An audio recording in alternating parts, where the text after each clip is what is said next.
After dating for 5 years, my fiancé told me he wasn't sure about marrying me. Then he joked in front of his friends, "If you were prettier, I'd marry you." This morning, his mom called me in tears. Dominic and I have been together for just over 5 years, engaged for the last 8 months. We met through mutual friends at a housewarming party, just two people hitting it off over a shared hatred of IPAs and love for 90s cartoons.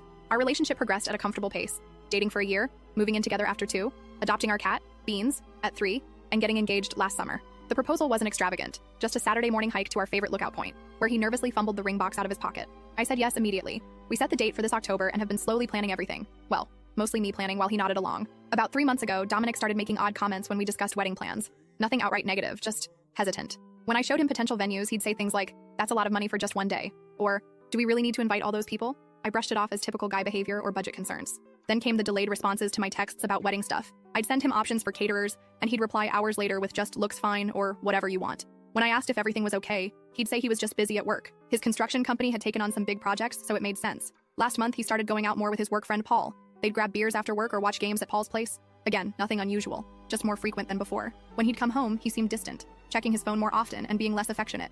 I tried talking to my best friend Lena about it. She suggested pre-wedding jitters and recommended we have a date night to reconnect. So last Friday, I made reservations at this new Italian place downtown, put on a nice dress, not too fancy, just something I hadn't worn in a while, and even bought Dominic's favorite beer to have waiting in the fridge. The date night was a disaster. He seemed distracted throughout dinner, barely engaging in conversation. When I brought up finalizing our honeymoon plans, he dropped the bomb. He wasn't sure if he was ready for all this. Not just the honeymoon, but the wedding, marriage, everything. I was stunned. 5 years together, 8 months engaged, and now he wasn't sure. When I pressed him, he mentioned conversations with Paul about how marriage changes things and referenced Paul's brother's messy divorce. The discussion quickly escalated, with me trying not to cause a scene in the restaurant while feeling like my world was collapsing. We barely touched our entrees. The ride home was silent, thick with tension. At our apartment, he deflected further conversation, saying he needed time to think before sleeping on the couch. The next morning was painfully awkward. We moved around each other like strangers sharing an Airbnb. He mentioned meeting Paul and some work friends for lunch to watch the game at the Rusty Nail, the sports bar downtown. I was too emotionally drained to argue. A few hours later, Lena called and convinced me to get out of the apartment. We went for coffee, and I unloaded everything. Lena listened patiently, suggesting that maybe Dominic was just experiencing normal pre-wedding anxiety.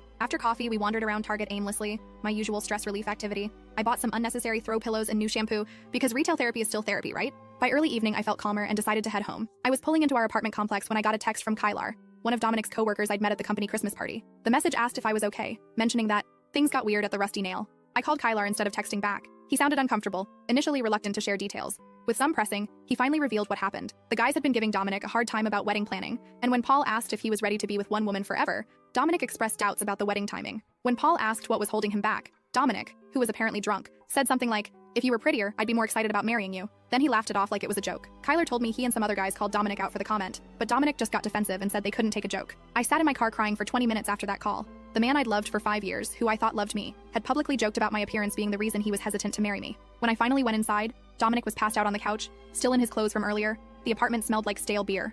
I took Beans into the bedroom with me and locked the door. Sunday morning, I woke up to the smell of coffee and bacon, Dominic's standard apology breakfast. He looked hungover and sheepish, clearly hoping food would smooth things over. When I confronted him about what Kylar had told me, his face fell. He immediately tried to downplay it, claiming he was drunk and being stupid. According to him, the guys were ragging on him about being tied down, and he'd said something dumb to shut them up. His defense of guys being guys only made things worse. We argued about how he could humiliate me in front of his friends, with him insisting that wasn't his intention. He tried to explain that he was stressed about wedding costs and pressure, but I couldn't get past the fact that he'd used my appearance as the punchline to a cruel joke. I couldn't stay in the apartment with him. I grabbed my purse and headed for Elliot's place. My brother has always been my safe harbor during rough times. When I told him what happened, he was furious, ready to confront Dominic directly. I managed to calm him down, explaining that I just needed space and a place to stay while figuring things out. Throughout Sunday, Dominic kept texting apologies and pleas to come home and talk. I responded only once, saying I needed time. I called in sick to work on Monday, unable to face answering phones at the dental office while pretending everything was fine. Around 9 a.m. Monday morning, I got a call from Valerie, Dominic's mom. We've always gotten along well. She's been more supportive of our relationship than my own mother, who lives in Florida with husband number 3. She sounded upset,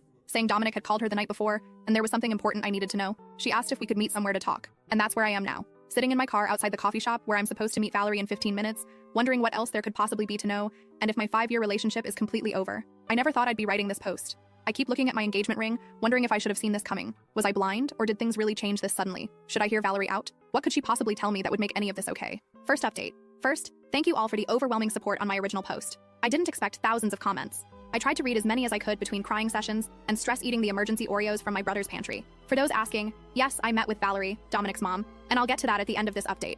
A lot has happened in the last 2 days, and I'm still processing everything. After posting on Monday, I called in sick to work again. My boss was understanding. I've only used 2 sick days in the past year, and apparently I sounded like death on the phone. I spent most of the morning in Elliot's spare room/storage closet, scrolling through your comments and trying to gather my thoughts.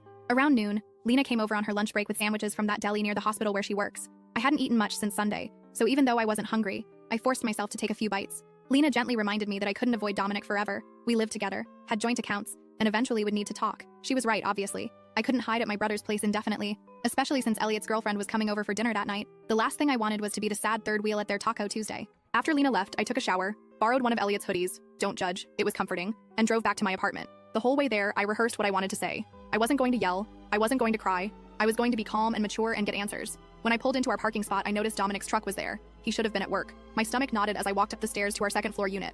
I unlocked the door to find him on the couch in sweats, looking like he hadn't slept. Surrounded by wedding planning binders that I'd put together over the last 8 months, Beans was curled up next to him, the little traitor. He seemed surprised and relieved to see me. When I asked why he wasn't at work, he mentioned taking personal time. He'd apparently been looking through all the wedding plans, trying to figure out how he messed up so badly. I remained standing by the door, not ready to sit next to him, and told him that looking at wedding plans wasn't going to fix what he'd said. What followed was a long, difficult conversation. He apologized again for the bar comment, calling it inexcusable and claiming he didn't even believe it. When I asked why he would say something he didn't believe, he explained he was trying to look cool in front of his friends, a response that only made me angrier. I brought up his comments at dinner before the bar incident, reminding him that he'd expressed doubts about our wedding even when sober. He admitted to feeling stressed about multiple things, a work project falling behind schedule, Paul's constant marriage horror stories, and anxiety about our wedding budget. But instead of talking to me about these concerns, he'd bottled everything up until it exploded in the worst possible way. As our conversation progressed, he revealed something new, fears about turning into his father. Dominic rarely talked about his dad, who left when he was 12 after having an affair with a coworker and moving to Arizona to start a new family. Although Dominic had always insisted it didn't affect him much, he now confessed that he worried about having some genetic predisposition to cheat or abandon his family. I pointed out that he wasn't his father, and that genetics don't determine relationship choices. His response was telling. He wondered if he could really promise forever, when forever seemed so impossible based on what he'd witnessed growing up. When I asked if he'd discussed these fears with anyone else, he hesitated before admitting he'd been talking to Kyler sometimes. Apparently they'd gotten closer since Kyler joined the company, and Kyler had gone through some relationship stuff too. I connected this to why Kyler had called me about the bar incident. He already knew about Dominic's doubts. The conversation took another difficult turn when I asked exactly what Dominic had been feeling. His answer was painfully honest. Scared, overwhelmed, and uncertain about marriage despite loving me. He explained that he kept thinking about how his parents seemed happy until suddenly they weren't, and he feared creating the same situation with us. I asked why he hadn't shared these feelings sooner. He claimed he was afraid I'd think he didn't love me enough. The irony wasn't lost on me. By hiding his fears, he'd created exactly the situation he was trying to avoid. When I questioned whether his joke about my appearance came from a real place of unattraction, he insisted he'd always found me attractive. He referenced our first meeting at the housewarming party, mentioning specific details about my green sweater and his terrible beer pong skills. According to him, the comment came from insecurity and a misguided attempt to seem in control in front of his friends, rather than appearing trapped. As we continued talking, I asked a crucial question. Were his doubts about marriage in general or about marrying me specifically? His hesitation before answering told me everything. He finally admitted that while his fears were primarily about marriage and commitment, part of him wondered if we were right for each other long term. This hurt more than the appearance comment. 5 years together, and he was still wondering if we were right for each other. When I pressed for specifics, he mentioned how we'd both changed since our early 20s. My increased need for planning versus my former spontaneity, his abandoned dreams of starting his own business. Although I pointed out that growth and change are normal in relationships, he questioned whether we'd grown together or apart. By this point, I felt emotionally drained. I told him I needed time away to process everything, his public humiliation, his hidden doubts, and now his uncertainty about our compatibility. He pleaded for us to work through it together, offering to try therapy or couples counseling, but I remained firm about needing space. As I was about to pack more clothes, he mentioned my phone had been buzzing. I checked and saw 3 missed calls from Valerie. With everything happening, I'd completely forgotten our planned coffee meeting. When I mentioned this to Dominic, his expression changed to confusion, then concern. He asked what his mom wanted to talk about, and I explained she'd called crying the previous morning, saying she needed to discuss something important after his Sunday night call to her. His reaction was telling. The color drained from his face, and he wouldn't meet my eyes. When I asked what he'd told her, he vaguely mentioned their fight and his doubts, but his evasiveness made me suspicious. When pressed further, he said it wasn't his place to explain, and suggested I should hear whatever it was from his mom directly. I stepped away to call Valerie back. She answered immediately, concerned when I hadn't shown up for our meeting. I explained I was at the apartment talking with Dominic. She mentioned having something important to tell me and suggested meeting right away. Her voice sounded strained when I mentioned being with Dominic, further increasing my suspicion that there was something significant I didn't know. After arranging to meet Valerie in 30 minutes, I confronted Dominic again, asking what his mother knew that I didn't. He finally looked up, his expression a mix of guilt and resignation. He said there was something he should have told me himself and suggested I talk to his mom, offering to be gone when I returned if that's what I wanted. I quickly packed enough clothes for a week, along with toiletries and my laptop. At the door, Dominic said he loved me, but I responded that sometimes love isn't enough. On my way to meet Valerie, Karina, Dominic's sister, called. She was clearly concerned, asking what was happening between Dominic and me. She mentioned hearing from Paul about the bar incident and noted that Dominic wasn't answering her texts while our mom seemed upset. When I explained I was heading to meet Valerie, Karina seemed surprised and asked if the meeting was about Maria. The name hit me like a truck. What about Maria? I asked. Karina's shocked reaction and quick backpedaling told me she'd accidentally revealed something important. She apologized and urged me to hear Valerie out, refusing to explain further despite my pressing. As I pulled into the coffee shop parking lot, I spotted Valerie already waiting at a table by the window. Her eyes were red-rimmed and puffy. Whatever she was about to tell me, I had a feeling it was going to change everything. My phone buzzed with a text as I walked toward her table. It was from Dominic. Whatever my mom tells you, please remember that I do love you. I just got scared and made terrible mistakes. I'll understand if you can't forgive me. I put my phone away, took a deep breath, and sat down across from Valerie. Second update. Thank you all for the support on my previous posts. Reading your comments has been both comforting and overwhelming. I haven't been able to respond to many, but please know I've read them and appreciate the advice. I'm writing this from a new location, Lena's apartment. After meeting with Valerie yesterday, I couldn't face going back to Elliot's or our apartment. Lena has a pull-out couch that's slightly more comfortable than Elliot's storage room futon. Plus her cat Pepper doesn't judge me for crying into my cereal at 2 a.m. So, the meeting with Valerie. Where do I even start? The coffee shop was busy for a Tuesday afternoon. Some local community college had just let out classes, and students with laptops occupied most tables. Valerie had managed to snag a corner booth, the kind with high backs that create at least the illusion of privacy. She looked different than the last time I'd seen her, at our monthly family dinner 3 weeks ago. Her usually perfect bob was slightly disheveled, and she wasn't wearing any makeup. In the 5 years I've known her, I've never seen Valerie without at least mascara and lipstick. She's not vain, it's just her routine, like how some people can't start their day without coffee. When I arrived, she stood to hug me. She smelled like those lavender dryer sheets she always uses. I ordered a black coffee, even though what I really wanted was one of those sugary caramel things with extra whipped cream. Somehow it felt wrong to order something frivolous for this conversation. After some awkward small talk, Valerie got to the point. Dominic had called her Sunday night in a complete emotional meltdown. While she acknowledged his fears about commitment and turning into his father were real, there was something much more immediate causing his behavior. Maria. I nearly choked on my coffee. Maria? The new project coordinator at Dominic's company? The woman he'd mentioned a few times in passing? As Valerie explained, while nervously shredding a napkin into tiny pieces, Dominic had developed feelings for Maria over the past few months. Nothing physical had happened, at least according to what Dominic told his mother. But there was an emotional connection that had him questioning everything about our relationship. I sat there trying to process this information, feeling like the coffee shop was tilting sideways. While Valerie continued talking, I was mentally connecting dots, building a timeline. Maria had started at Dominic's company around New Year's. I'd met her briefly at the company holiday party in March. By then, Dominic had already been acting different, more distant, checking his phone constantly, spending more time with work friends. What I'd written off as stress from his big project now looked like something else entirely. When I asked Valerie why she was telling me this instead of protecting her son, her eyes welled up. The parallel to her own marriage breakdown became clear as she shared more details. Before Dominic's father left for Arizona with his coworker, there had been months of distance, hurtful comments, and manufactured arguments, all designed to create distance rather than admit the truth. She didn't want to see history repeat itself, with me left in the dark while Dominic took the coward's way out. The comment at the bar suddenly made more sense. Not just drunken stupidity, but a subconscious attempt to sabotage our relationship so he wouldn't have to make the hard choice himself. We talked for over an hour. Valerie shared more about her own experience, how she'd tried to save her marriage even after learning about the affair, how she'd blamed herself for not being enough. Before we parted ways in the parking lot, she said something that's been echoing in my head ever since. The hardest lesson I learned was that you can't make someone choose you. They either do or they don't, and anything in between is just delaying the inevitable. I sat in my car for a long time afterward, staring at my phone. There were 3 new texts from Dominic, all variations of "I'm sorry" and "I love you," but not a single mention of Maria, still hiding the full truth. Instead of responding to him, I called Lena and asked if I could crash at her place. She didn't hesitate or ask questions, just said she was already making up the pull-out couch and offered to pick up dinner on her way home. That's the kind of friend everyone deserves during a crisis. I finally texted Dominic back. I know about Maria. Don't contact me again until you're ready to tell me the complete truth. I'll be collecting more of my things tomorrow while you're at work. Then I blocked his number. Not permanently, just for the night. I needed space to think without his explanations or justifications. On the drive to Lena's, Karina called. The conversation confirmed what Valerie had told me and added another layer. She had overheard Dominic and Paul discussing the situation last Thursday. She'd confronted her brother and made him promise to be honest with me after the weekend. Clearly, he'd failed to follow through on that promise. What surprised me most was Karina's unwavering support. Despite being Dominic's sister, she made it clear she was on my side in this situation. The relief I felt was enormous. I'd been worried about losing not just Dominic but his entire family, who had become my family over the years. Lena's apartment was exactly what I needed that night. A neutral space where I could just exist without explaining myself. We ate Thai food on her living room floor. Her coffee table was covered with papers from her online class. While watching a baking competition, neither of us really followed.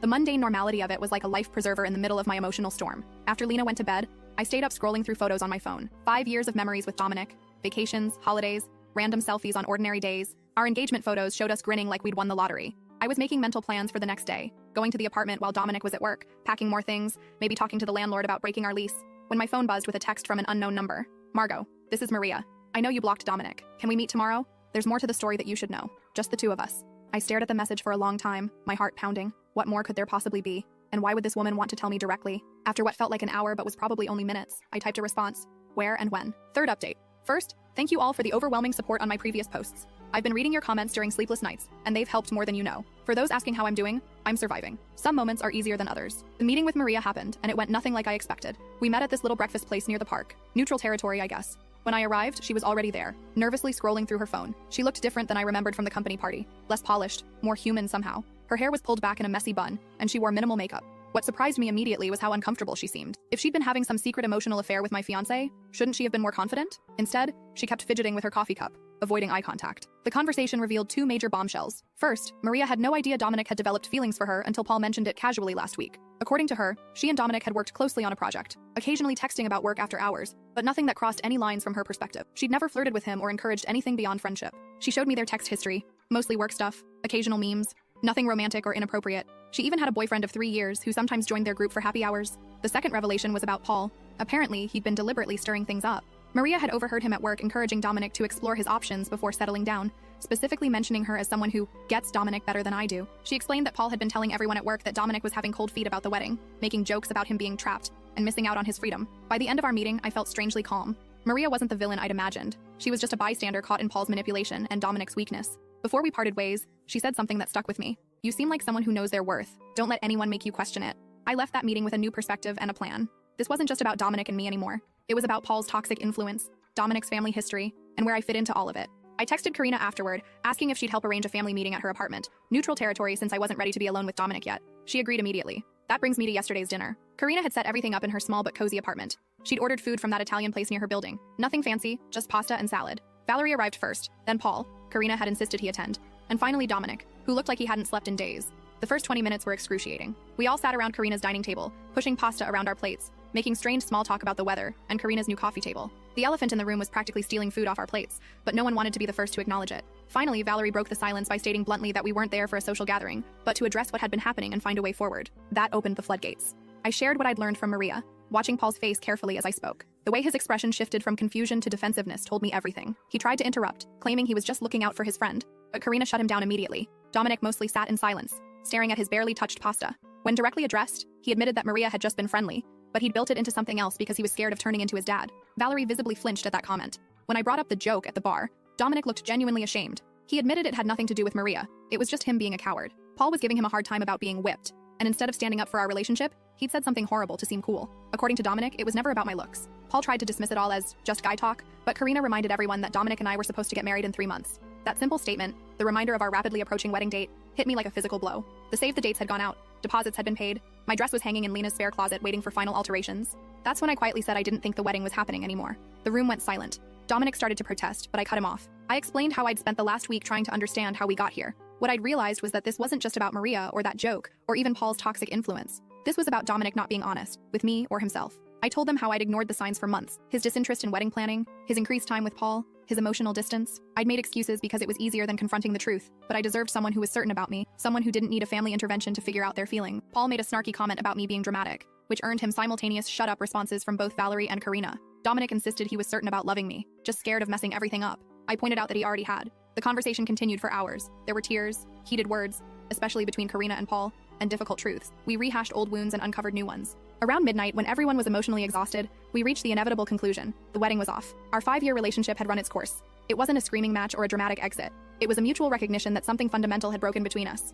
Trust. Maybe it could be rebuilt eventually, but not in time for an October wedding. Not with Maria still working at Dominic's company. Not with the echo of that joke still hanging between us. Karina drove me back to Lena's place afterward, assuring me this didn't change my relationship with her or Valerie. According to her, I was still family to them, regardless of what happened with Dominic. When I got back to Lena's apartment, I sat on the pull-out couch in the dark, letting the reality wash over me. 5 years, gone, wedding, canceled, future, unknown. I didn't cry right away. Instead, I made a list in the Notes app on my phone. Call venue to cancel, deposit probably gone, return ring, contact guests, move out of apartment, change relationship status on social media.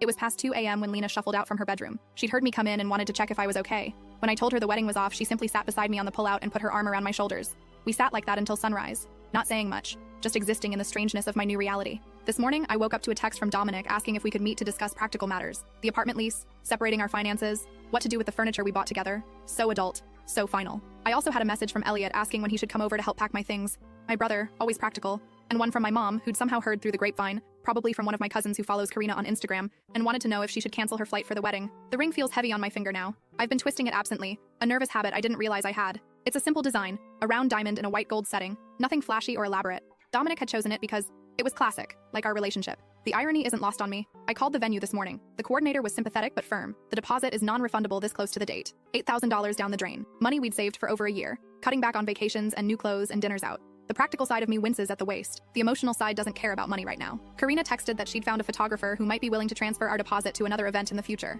Valerie offered to help contact family members about the cancellation to spare me the awkward conversations. Small kindnesses in the aftermath. Paul, unsurprisingly, sent a non-apology text about how these things happen for a reason, and how I'd find someone better suited, eventually. I deleted it without responding. Maria sent a short message expressing her regret about the situation and assuring me again that nothing happened between them. I believe her, strangely enough. She seems like collateral damage in this mess. A convenient projection for Dominic's fears and Paul's manipulation. The hardest part is the mundane reminders. The wedding planning binder still sitting in my tote bag. The shared Spotify playlist we'd been building for the reception. The honeymoon research folder on my laptop. Little pieces of a future that no longer exists. Lena suggested I take a mental health day from work, but I decided to go in. Sitting at home scrolling through Reddit and overthinking everything seemed worse than the distraction of answering phones and filing insurance claims. My coworkers have been mercifully normal. Either they don't know yet, or they're politely pretending not to notice my puffy eyes and absent engagement ring. I'm meeting Dominic tomorrow at a coffee shop to exchange keys and discuss the apartment. He's agreed to move out since my name is on the lease, and he can stay with his cousin temporarily. Another practical conversation in the business of dismantling a relationship. Part of me still can't believe this is happening. Last month we were debating reception songs and testing cake flavors.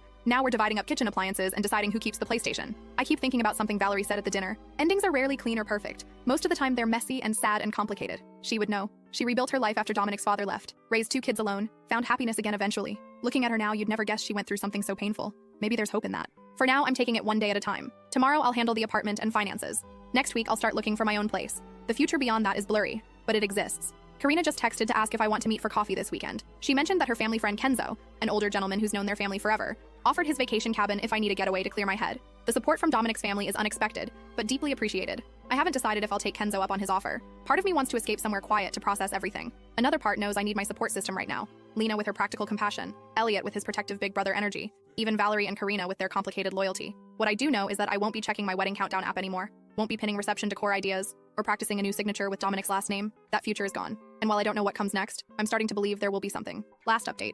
It feels strange to be writing this final update from my new apartment. It's been 3 months since the family dinner that ended my engagement. 3 months of piecing my life back together in ways I never expected. Some of you have sent messages asking for an update, so here it is. The good, the bad, and the unexpected. First, the practical stuff. Dominic moved out of our shared apartment within a week of our breakup. Elliot and Lena helped me pack up his things while he was at work, leaving them neatly labeled in the living room for him to collect. It was surreal, separating 5 years of shared existence into his and mine. The coffee maker he'd gotten for his birthday, the throw blanket I'd bought on our weekend trip to that little mountain town, the framed photos we'd hung on every wall. The apartment felt hollow afterward, like a stage set rather than a home. I lasted 2 more weeks there before the lease manager agreed to let me break the contract with an extra month's payment. It was worth the money to escape the ghost of our relationship that lingered in every room. Finding a new place was harder than expected. The rental market is brutal right now, and my budget as a single person is considerably tighter.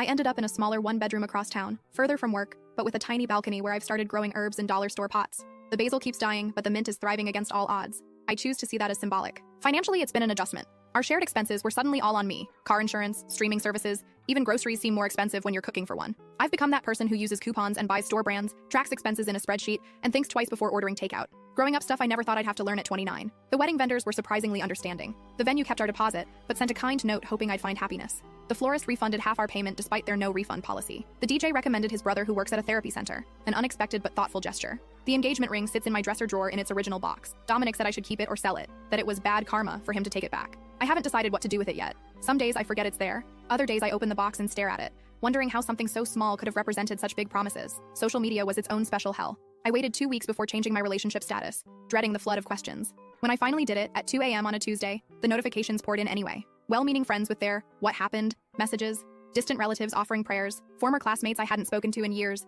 suddenly sliding into my DMs with faux concern that felt more like curiosity. I posted a brief, vague statement about mutual decisions and requesting privacy, then muted notifications and threw my phone across the couch. Later, I posted a single photo of my new apartment keys with the caption, "New Beginnings." It got fewer likes than my engagement announcement, but felt more genuine somehow. Now, about Dominic. We've spoken a handful of times since the breakup, mostly about practical matters. Mail that came to the wrong address, the shared cloud storage account we forgot to separate, returning a borrowed air fryer to his sister. Each conversation has been civil but strained, like acquaintances forced to make small talk in an elevator. He's still working at the same company, still friends with Paul, though Karina tells me they've had some falling out recently, still living at his cousin's place. According to the grapevine, aka Karina, the situation with Maria got awkward after our breakup. She requested a transfer to a different team and has been cold toward him since learning the full story. The biggest surprise came last month when Dominic texted asking if we could meet. We hadn't seen each other face to face since the key exchange at the apartment, and part of me was curious what he wanted. We met at a coffee shop near my new place, neutral territory with plenty of witnesses, as Lena half-jokingly suggested. He looked different, thinner, with darker circles under his eyes, wearing a shirt I didn't recognize. The first 10 minutes were stilted small talk about work and weather.